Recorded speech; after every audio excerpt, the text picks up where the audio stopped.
buen día tengan todos ustedes. Espero que se encuentren muy bien, que estén teniendo un excelente día. Mi nombre es Paula Yoali Barrios Saucedo. Soy licenciada en psicología con maestría en psicología clínica de la salud. El día de hoy vamos a seguir con nuestra materia. Les voy a compartir las diapositivas de nuestra cápsula del día de hoy.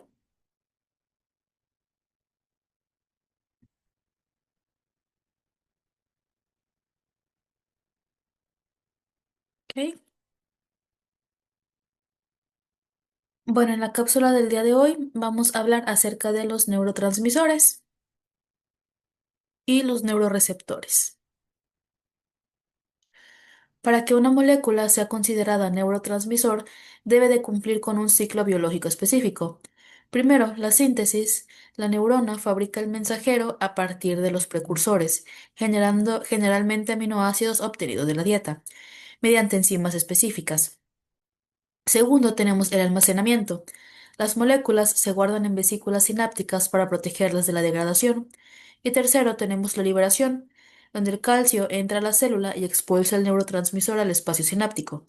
Y en cuarto, tenemos la unión del receptor, donde el mensajero activa la neurona vecina y finalmente la desactivación, donde el mensaje debe detenerse, ya sea mediante la recaptación o la degradación enzimática. Este ciclo es el blanco principal de la mayoría de los medicamentos psiquiátricos modernos. ¿Cómo se clasifican los neurotransmisores? Los neurotransmisores se agrupan según su estructura química. Tenemos los aminoácidos, que son los más abundantes y simples, como el glutamato y el GABA. Las aminas biogénicas o monominas, incluyendo moléculas famosas como la dopamina, serotonina y noradrenalina. Estas suelen actuar en sistemas de proyección amplia que modulan estados cerebrales globales. Después tenemos los neuropéptidos, que son estas cadenas de aminoácidos más largas, como las endorfinas, que modulan el dolor y el placer. Y también existen mensajeros no convencionales, como gases o endocannabinoides, que viajan hacia atrás, desde la neurona receptora a la emisora. Y esta diversidad es la que permite que el cerebro tenga mensajes rápidos y precisos, pero también tonos de fondo persistentes que duran horas o días. El glutamato. El glutamato es el neurotransmisor excitatorio por excelencia en el sistema nervioso central. Está presente en más del 80% de la sinapsis. Su función principal es la de aumentar la probabilidad de que la neurona posináptica dispare un potencial de acción. Es fundamental para la potencialización a largo plazo, el mecanismo celular del aprendizaje y la memoria. Sin embargo, el equilibrio del glutamato es delicado. Un exceso de esta sustancia puede provocar excitotoxicidad, donde la neurona se sobreestimula hasta morir, un proceso vinculado a enfermedades como Alzheimer y al daño tras un derrame cerebral. Este es el motor que impulsa la actividad mental, pero requiere de una regulación estricta por parte de las células gliales. El GABA. Si el glutamato es el acelerador, el GABA es el freno. Es el principal neurotransmisor inhibitorio y su función es la de reducir la actividad neuronal, evitando que el cerebro caiga en un estado de caos eléctrico. Entonces, el GABA es esencial para el control motor, para la visión especializada y la regulación de la ansiedad. Muchos fármacos ansiolíticos, como las benzodiazepinas y el alcohol, actúan aumentando la eficacia de los receptores GABA. Entonces, un sistema GABAérgico saludable permite que el cerebro filtre ruidos irrelevantes y mantenga un estado de calma funcional. Sin este neurotransmisor, el cerebro sufriría de crisis epilépticas constantes debido a las descargas descontroladas de energía. La dopamina. La dopamina es conocida como el neurotransmisor del placer, pero su función es más compleja. Es el químico de anticipación y motivación. Se libera cuando el cerebro espera una recompensa, impulsándonos a actuar. Participa en cuatro vías principales: la mesolímbica, que es la recompensa y adicción; la mesocortical, que son las funciones ejecutivas; la neuroestriada, que es el control del movimiento; y la tuberofundibular, que es la regulación hormonal. Bajos niveles de dopamina en la vía del movimiento causan la rigidez del Parkinson, mientras que cuando hay un exceso de esta actividad dopaminérgica en áreas frontales, está asociado a síntomas de la esquizofrenia. Entonces la dopamina es el mensajero que nos hace buscar, aprender y desear. Como otro neurotransmisor tenemos la serotonina. Esta desempeña un papel crucial en la regulación del estado de ánimo, del sueño, del apetito y de la digestión. Gran parte de la serotonina se produce en el intestino. Entonces, el cerebro funciona como un estabilizador. Niveles adecuados de serotonina se asocian con sentimientos de satisfacción y calma, mientras que los niveles bajos se vinculan con la depresión, el trastorno obsesivo-compulsivo y la agresividad. Los antidepresivos más comunes son los ISRS, que son los inhibidores selectivos de la recaptación de serotonina, que trabajan impidiendo que las neuronas reabsorban estas moléculas, permitiendo que permanezcan más tiempo activa en la sinapsis y mejorando entonces la comunicación en los circuitos del ánimo. La acetilcolina y noradrenalina. La acetilcolina fue el primer neurotransmisor descubierto. En el cuerpo se encarga de activar los músculos, el cerebro, y es fundamental para la atención, la memoria a corto plazo y para el aprendizaje. Las neuronas colinérgicas son las primeras en morir en enfermedades como el Alzheimer. Por otro lado, también tenemos lo que es la noradrenalina. Esta actúa como un neurotransmisor y hormona. La noradrenalina es la responsable de la respuesta de lucha o de huida, aumentando el estado de alerta física y mental. En el cerebro, la noradrenalina optimiza la atención ante estímulos novedosos o amenazantes. Y esas dos sustancias juntas aseguran de que el cerebro se encuentre despierto y enfocado en lo que es importante para la supervivencia. Anatomía de los neurotransmisores. Un neurotransmisor no solo es efectivo si encuentra su receptor específico, sino que funciona como un sistema de llave y cerradura. Los receptores son proteínas insertadas en la membrana celular con un sitio de unión externo y un mecanismo de respuesta interno. Un mismo neurotransmisor puede tener múltiples tipos de receptores. Por ejemplo, existen al menos 5 tipos de receptores de dopamina y 14 de serotonina. Esta diversidad explica por qué una misma sustancia puede excitar una neurona y al mismo tiempo inhibir otra en una región diferente del cerebro. El receptor es el que realmente determina el efecto final del mensaje químico. Los canales iónicos regulados. Los receptores ionotrópicos son los más rápidos del sistema. Cuando el neurotransmisor se une a ellos, la proteína cambia su forma y abre su canal físico de manera inmediata para que pasen iones. Si entran iones positivos como el sodio, la neurona se excita, mientras que si entran iones negativos como el cloro, se inhibe. Estos receptores son los que permiten que el cerebro procese información sensorial y motora en cuestión de milisegundos. Un ejemplo clásico es el receptor nicotínico de la acetilcolina en los músculos, que permite la contracción casi instantánea tras el orden cerebral. ¿Cuáles son los receptores metabotrópicos? A diferencia de los ionotrópicos, los receptores metabotrópicos no son canales.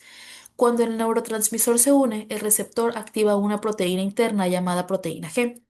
Esta proteína se encarga de desencadenar una cascada de reacciones químicas que producen un segundo mensajero.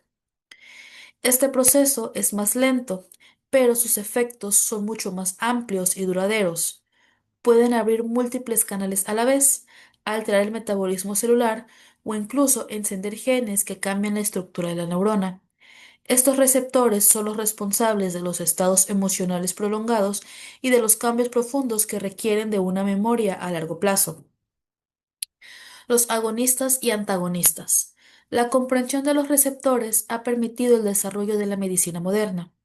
Un agonista es una sustancia, ya sea fármaco o droga, que imita la forma del neurotransmisor y que activa el receptor como si fuera la llave original. Por ejemplo, la morfina es un agonista de los receptores de endorfinas, mientras que un antagonista se introduce como la cerradura, pero no la activa, simplemente la bloquea, impidiendo que el neurotransmisor real haga su trabajo, como los antipsicóticos que se encargan de bloquear receptores de dopamina. Este concepto es la base del tratamiento de casi todas las enfermedades neurológicas y psiquiátricas, permitiéndonos ajustar la química cerebral cuando el equilibrio natural se pierde. Entonces, en resumen, el agonista es el que actúa como si fuera, es el que imita el receptor real y el antagonista es la cerradura. Es lo que bloquea que estos neurotransmisores reales, cuando se encuentran en exceso y pueden ser dañinos para la persona, pues bloquea el exceso de estos. Después tenemos la sinapsis tripartita. Durante décadas creímos que la sinapsis solamente involucra a dos neuronas.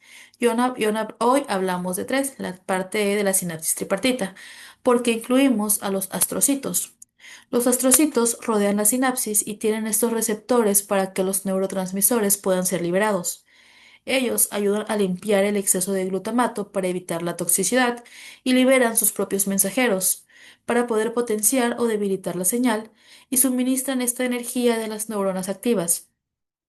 Esta visión neurobiológica moderna nos dice que la comunicación química no es un evento aislado entre dos células, sino que es un proceso regulado por el microambiente glial que garantiza la precisión del mensaje. La plasticidad de los receptores. Un cerebro es el sistema homeostático que busca equilibrio. Si hay un exceso crónico de un neurotransmisor, la neurona receptora se protege eliminando receptores de la superficie para volverse menos sensible. Esto se le conoce como una regulación a la baja, y es la base biológica de la tolerancia a las drogas. Por el contrario, ¿qué pasa?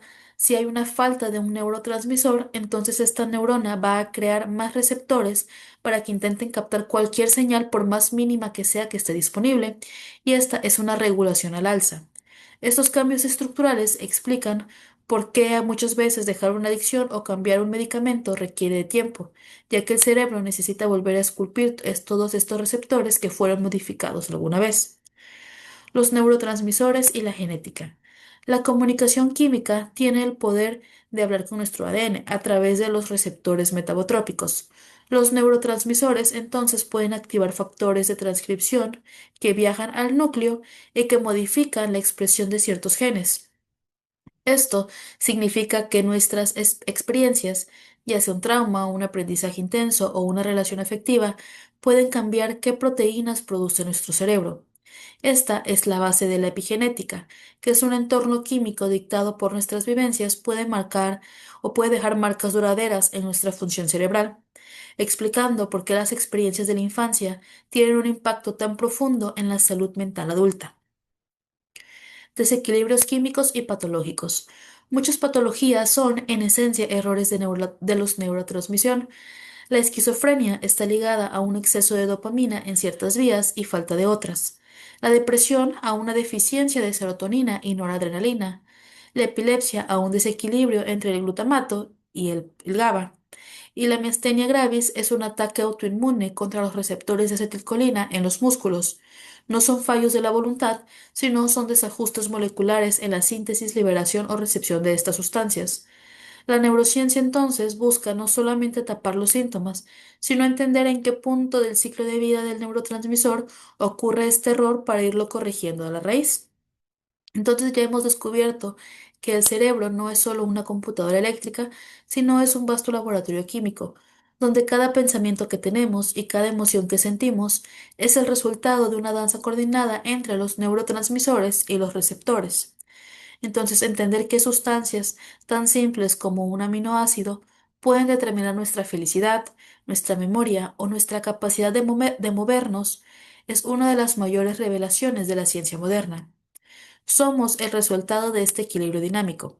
Al comprender esta química, no solamente comprendemos las enfermedades, sino que ganamos respeto por la increíble complejidad de lo que es la propia naturaleza humana. Y con esta reflexión vamos a concluir lo que es esta cápsula. Nos vemos en la siguiente cápsula. Les recuerdo, soy la psicóloga Paula Barrios. Muchas gracias por su atención.